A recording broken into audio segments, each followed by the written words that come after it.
दोस्तों जय हिंद जय भारत। मैं मदन लाल आज़ाद, संयोजक संस्थापक all India bike boat taxi union. आज दिनांक 28 मई 2021 को आपके समक्ष प्रस्तुत हूँ राजधानी दिल्ली से। ठगमुक्त बेईमान रहित भारत निर्माण मिशन के संदर्भ में आपसे बातचीत करने के लिए bike boat hello taxi, Radha Madhav Corporation Limited, Top Ride, Blue Fox Motion, Future Maker, Science City, Catchy Pixel, Via India, Street Hawks, Hamari Sawari, हमारा वाहन इत्यादि इत्यादि स्कैम्स के संदर्भ में आपका एक आह्वान करने के लिए, आपको सूचना देने के लिए। दोस्तों जैसा कि आप सबको पता है कि अभी कोविड-19 के प्रोटोकॉल्स के कारण Delhi high court, supreme court और डिस्ट्रिक्ट कोर्ट्स भी बंद हैं। ज़्यादातर सरकारी दफ्तर बंद हैं। कहीं भी फिजिकली अपीयरेंस नहीं हो रही है। न प्रधानमंत्री के कार्यालय जाया जा सकता है, न घर जाया जा सकता है, न सीबीआई हेडक्वार्टर जाया जा सकता है, न कहीं भी। लेकिन एक जो बड़ी राहत की खबर मिली है कि फरवरी से लेकर अभी तक सीबीआई चीफ नहीं था कोई भी, तो अभी सरकार ने सीबीआई डायरेक्टर अपॉइंट कर दिए हैं। सुबोध कुमार जायसवाल साहब सीनियर आईपीएस ऑफिसर हैं। बड़ा लंबा अनुभव रहा है, बड़े बेहतरीन व्यक्ति बताए जाते हैं। तो उम्मीद बन रही है कि अब कम से कम बाइक बोट टैक्सी स्कैम जल्दी से जल्दी सीबीआई के हवाले अवश्य चला जाएगा। हम उनसे संपर्क करने का प्रयास कर रहे हैं और उत्तर प्रदेश सरकार को भी, चूँकि 2 बार यूपी गवर्नमेंट ने रिकमेंडेशन भेजी है सेंट्रल गवर्नमेंट को, मोदी सरकार को, बाइक बोट टैक्सी स्कैम की जांच सीबीआई के हवाले करने के लिए। तो नेक्स्ट वीक हम उत्तर प्रदेश के मुख्यमंत्री को एक रिमाइंडर भेज रहे हैं, एक आरटीआई फाइल कर रहे हैं कि सीबीआई जांच में आखिर बाइक बोट टैक्सी स्कैम की में अड़चन कहां आ रही है, क्यों इस स्कैम को सीबीआई के हवाले नहीं करा जा रहा। चूँकि मल्टी स्टेट स्कैम है, बहुत सारे राज्यों में हुआ है, बहुत सारे राज्यों में बाइक बोट टैक्सी स्कैम के खिलाफ एफआईआर लॉन्च हुई हैं।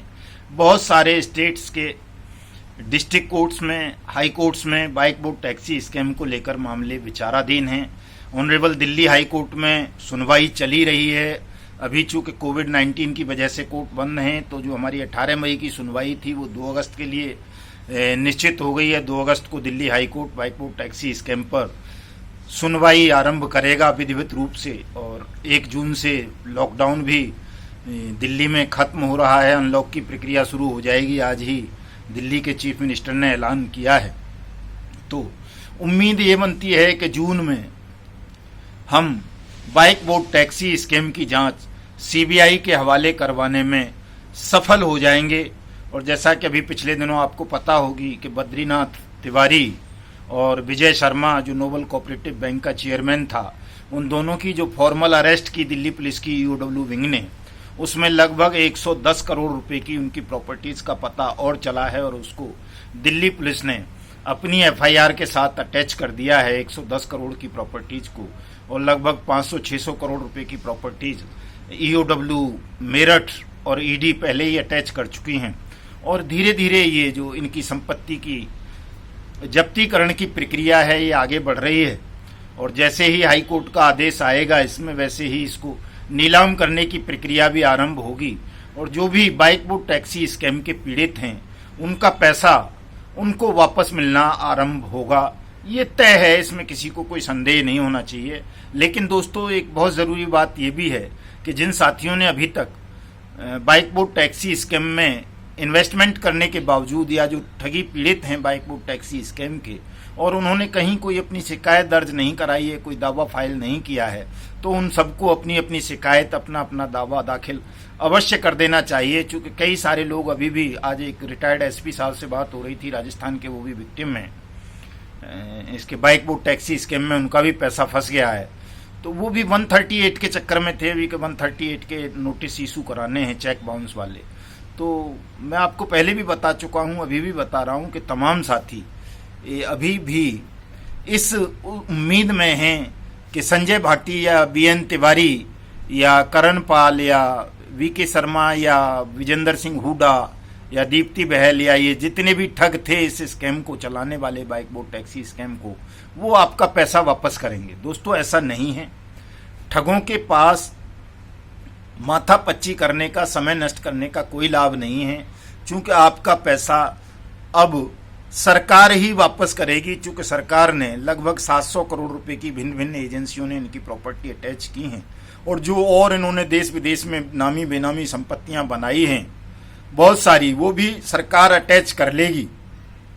और जैसे ही सीबीआई के पास मामला जाएगा तब तो बहुत तेजी से कार्रवाई होगी, चूंकि इनकी विदेशों स्थित प्रॉपर्टीज को सीबीआई ही अटैच करेगी। जो इनका सर्वर था, जो साइट थी जीआईपीएल की, उसको सीबीआई ओपन कराएगी। उसी से सही आंकड़े हमारे समक्ष आ सकेंगे, कोर्ट के समक्ष आ सकेंगे कि कितने लोग इसमें विक्टिम थे, किसका कितना इन्वेस्टमेंट था। तो आप तमाम साथी जो भी बाइक बोट टैक्सी स्कैम के शिकार हुए हैं वो अपनी अपनी शिकायत, अपना अपना दावा अवश्य दाखिल कराएं। जो स्वयं नहीं कर सकते, किसी ऐसी जगह पर फंसे हुए हैं कि उनके पास समय नहीं है या कोई और कारण है, तो वो all India bike boat taxi union के माध्यम से भी अपनी शिकायत दर्ज करवा सकते हैं। अपना claim honourable Delhi high court में फाइल करा सकते हैं। जो रिकवरी रेट पिटीशन चला रही है, उसमें चल रही है दिल्ली हाई कोर्ट में, उसमें अपना नाम सम्मिलित करा सकते हैं। इसमें किसी प्रकार की कोई दिक्कत आप लोगों को नहीं आएगी। दोस्तों, जो एक दूसरा सबसे बड़ा जो सवाल है, वो सवाल है कि ये bike boat taxi scam CBI के हवाले तो हो ही, लेकिन बाइक बोट टैक्सी स्कैम के साथ साथ जो अन्य मामले हैं ठगी पीड़ितों के, लगभग 20 करोड़ लोग ठगी पीड़ित हैं हिंदुस्तान भर में। अकेली पीएसीएल कंपनी के 6 करोड़ से ज़्यादा पीड़ित हैं। और पीएसीएल के मामले में 2016 में ऑनरेबल सुप्रीम कोर्ट ने 6 महीने के अंदर अंदर पीएसीएल विक्टिम का पैसा वापस करने का आदेश पारित किया था।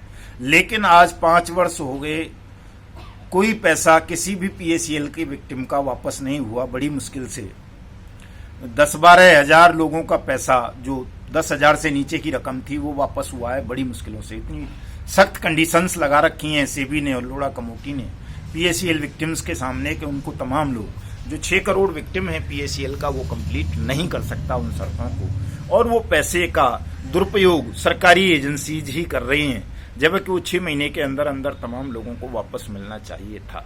तो पीएसीएल में ऑनरेबल सुप्रीम कोर्ट का जो डिसीजन आया 2016 में, वो एक रूलिंग है, एक उदाहरण है हमारे तमाम लोगों के लिए, चाहे वो बाइक बोट टैक्सी स्कैम के विक्टिम हों, चाहे वो हेलो टैक्सी के, चाहे टॉप राइड के, चाहे राधा माधव कॉरपोरेशन लिमिटेड के, चाहे सहारा स्कैम के, चाहे फ्यूचर मेकर के, चाहे ब्लू फॉक्स मोशन के, चाहे किसी अन्य कंपनी के, कि जब पीएसीएल जैसी गंभीर ठगी में, जिसमें 6 करोड़ विक्टिम थे, सबसे ज्यादा विक्टिम थे, उस मामले में 5 साल हो गए, सुप्रीम कोर्ट का आदेश आने के बावजूद पैसा नहीं मिला, तो बाकी लोगों की स्थिति और कितनी खराब हो सकती है, इसको आप लोगों ने अपने ध्यान में रखना है। और इसीलिए मैं चाहता हूं कि जल्दी से जल्दी हम अनियमित जमा योजना पाबंदी कानून 2019 को लागू करा लें, ताकि ये सरकार की अनिवार्य ड्यूटी बन जाए कि जो भी कंपनी, जो भी व्यक्ति किसी व्यक्ति की मेहनत की कमाई को किसी भी तरह से हड़पता है, उनके साथ ठगी करता है, इन्वेस्टमेंट के नाम पर, धन दोगुना करने के नाम पर, कोई नेटवर्किंग के नाम पर, कोई प्रोडक्ट बेचने के नाम पर, उन्हें कोई प्रॉपर्टीज देने के नाम पर, कोई और किराया देने के नाम पर, एम्प्लॉयमेंट देने के नाम पर, किसी भी तरह से अगर कोई व्यक्ति किसी के पैसे को हड़प लेता है, तो उस व्यक्ति के पैसे को वापस करवाने की जिम्मेदारी, टाइम बाउंड जिम्मेदारी सरकार की होनी चाहिए। और ये प्रोविजन अनियमित जमा योजना पाबंदी कानून 2019 में है। लेकिन सरकार इस कानून को 2 साल होने जा रहे हैं पार्लियामेंट द्वारा सर्वसम्मति से पारित किए हुए, मोदी सरकार इस कानून को लागू करना नहीं चाहती, न कर रही है। और उसका कारण यह है कि हम लोग एकजुट नहीं है, संगठित नहीं है। यदि तमाम ठगी पीड़ित एकजुट हो जाएं, संगठित हो जाएं, तो मोदी सरकार को ये कानून लागू करना पड़ेगा। आप तमाम लोगों के पैसे 180 वर्किंग डेज के अंदर अंदर सरकार को वापस करने पड़ेंगे। इसलिए मेरा आप तमाम साथियों से अनुरोध है कि आप किसी भी कंपनी की ठग स्कीम का शिकार हुए हैं, तो आप तमाम साथी आने वाली 10 जून को पार्लियामेंट हाउस जंतर मंतर नई दिल्ली पर आएं। इस दिन हम एक जबरदस्त आंदोलन सरकार के विरुद्ध करेंगे और उसमें हमारी एक सूत्रीय मांग होगी कि अनियमित जमा योजना पाबंदी कानून 2019 के रूल्स को नोटिफाइड किया जाए। इसके तहत स्पेशल कोर्ट्स बने, स्पीडी ट्रायल हो, स्पेशल अथॉरिटीज का गठन हो, तमाम ठग कंपनीज की चल अचल संपत्तियों को सीज किया जाए, नीलाम किया जाए, और जो भी विक्टिम हैं, किसी भी कंपनी के विक्टिम हैं, उनका पैसा उनको सरकारी अथॉरिटीज 180 वर्किंग डेज के अंदर अंदर वापस करें। और साथियों, ये तब हो सकता है जब आप संगठित होकर सामूहिक रूप से इस लड़ाई को लड़ेंगे। कोई भी व्यक्ति ये सोचे कि वो अकेला इस काम को करवा लेगा शीघ्रता से, नहीं हो पाएगा। सुप्रीम कोर्ट के आदेशों की भी कितनी बेकदरी हमारे देश में बेईमान सिस्टम द्वारा की जाती है, पीएसीएल के मामले से आप समझ सकते हैं। तो इसलिए मेरा आप तमाम लोगों से ये अनुरोध है कि आप तमाम लोग 10 जून 2021 को सुबह 10 बजे पार्लियामेंट हाउस नई दिल्ली जंतर मंतर पर आएं और अनियमित जमा योजना पाबंदी कानून 2019 को लागू करवाने की मांग मोदी सरकार से जोरदार ढंग से करें। दूसरा, जिन साथियों ने अभी तक कहीं कोई कानूनी कार्रवाई नहीं की है, वो अपनी कानूनी कार्रवाई अवश्य कर लें। कहीं दिक्कत हो तो बाइक बोर्ड टैक्सी यूनियन के माध्यम से कर लें, हम करवा देंगे आपकी कानूनी कार्रवाई।